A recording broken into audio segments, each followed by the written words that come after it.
Axel... Fuck. Hey guys, David Goggins here. Good things never come from comfort zones. Actual senior quote right there. We've got a big one to discuss here today, ladies and germs.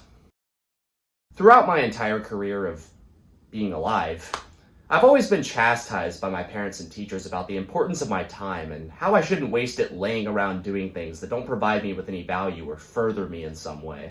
Hell, I've preached about this topic in some of my prior videos. Shameless plug. So you would think I'd have some sort of grasp on how to optimize my productivity and manage my time in a healthy way.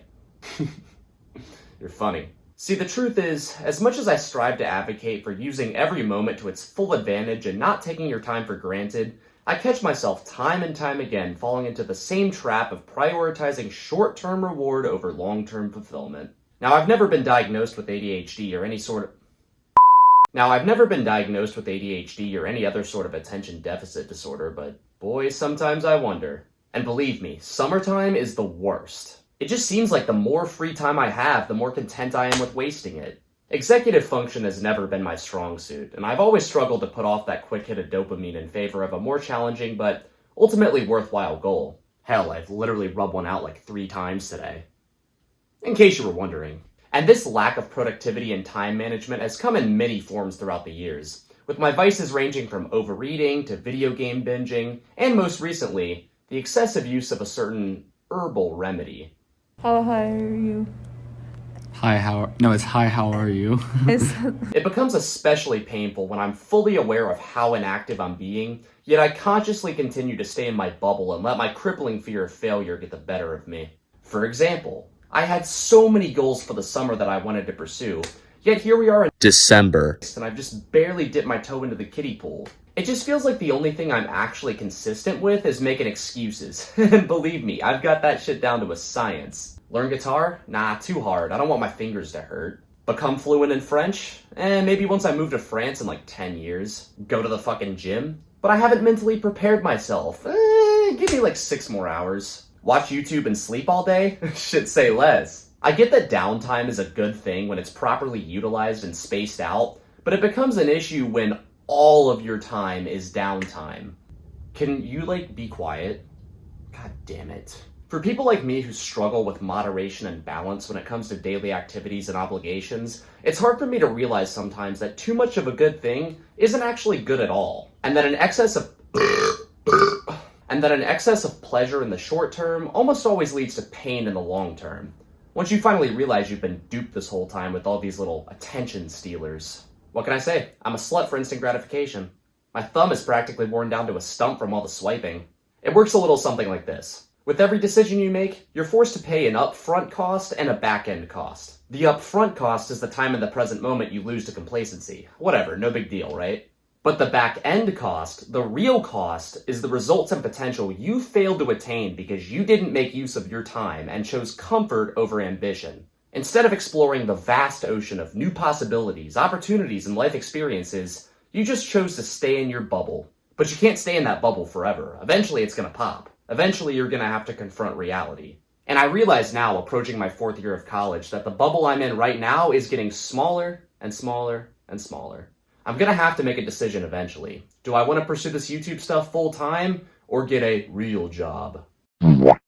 But either way, something's gotta happen. Because if I stay right where I am now, that back-end cost is gonna rear its ugly head. In order to avoid this back-end cost, you need to realize that delaying that immediate reward will pay off with an even greater one down the road. Yes, picking up that guitar may seem daunting now, but think of how satisfying it'll be in 5 years when you're performing at open mics with your band. But instead of that, you chose to squander your precious time smoking that joint and winding up glued to your couch for the rest of the day. Fuck you. It may seem like the better option right now, but just think, in 5 years, you could still be on that couch. Obviously, I'm exaggerating. One joint's not going to ruin your life, but it's a slippery slope when it comes to things that give you pleasure. They have a way of playing tricks on you and distracting you, so you don't realize how much time is actually slipping away. And believe me, this realization kinda crept up on me when I noticed how minuscule my video output was for 2023. I feel like a lot of people either fail to realize this or just refuse to accept it, but happiness is not the default human emotion. If our ancestors were happy and content all of the time, then none of us would be here today. If any creature on Earth had no incentive to take action or improve their circumstances, they simply wouldn't survive.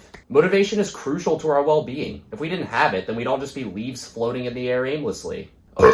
What I'm really trying to convey here is that you don't want to be comfortable all the time. You don't want to be high all the time, you don't want to be relaxed all the time, and you certainly don't want to be happy all the time.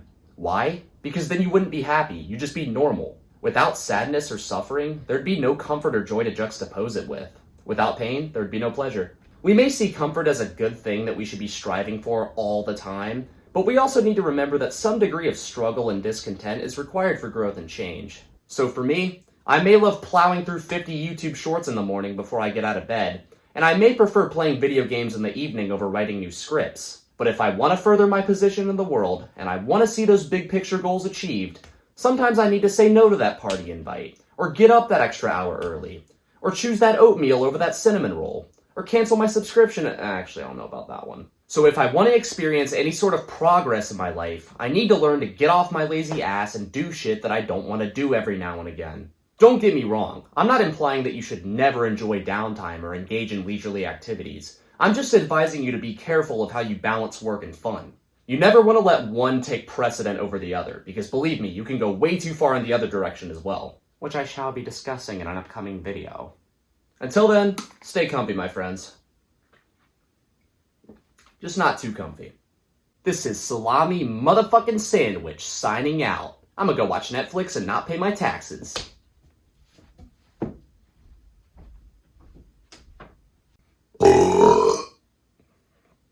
Gotta get one in every video. It's called meeting a quota.